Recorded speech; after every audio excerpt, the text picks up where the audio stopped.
leader? Well, I can see that you went through this as part of your competition, right? So I think you have the beginnings of that.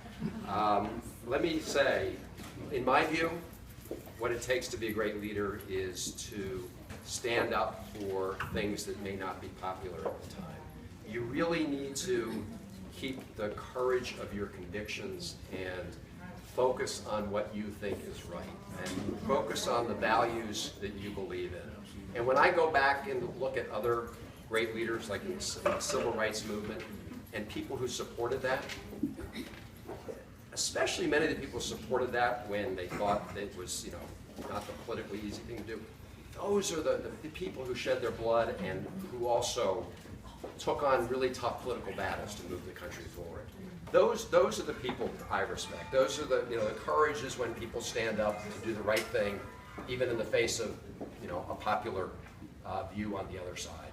I'm a big believer in what Dr. Martin Luther King said when he said that the arc of the moral universe bends towards justice.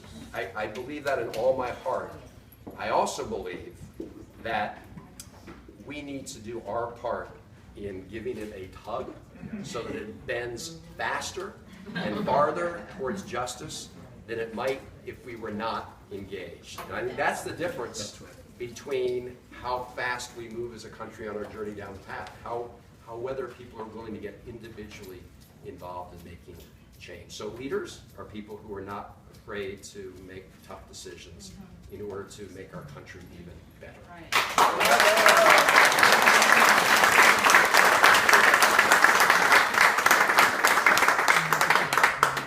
You have a question? Yeah. All right. If you get elected senator, what will you do to improve the lives of children in Maryland? All right.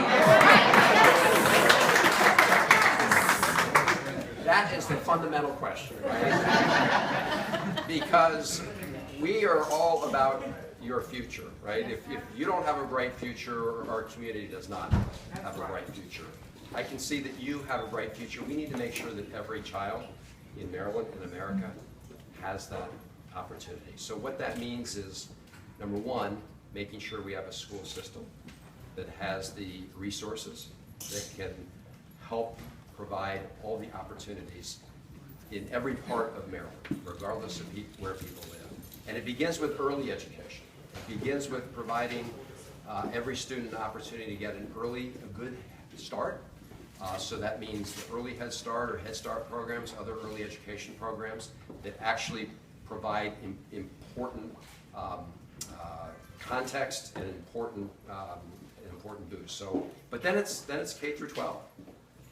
And again, making sure the resources are there, but also making sure that our teachers and our principals are doing everything they can to make sure that every child succeeds and that nobody falls behind, because we have high expectations for everybody in our country. We want to make sure that everybody has that chance. And then we want to make sure people can go on to college. We need to make sure we have a strong community college system. We need to make sure we have a strong four-year college system.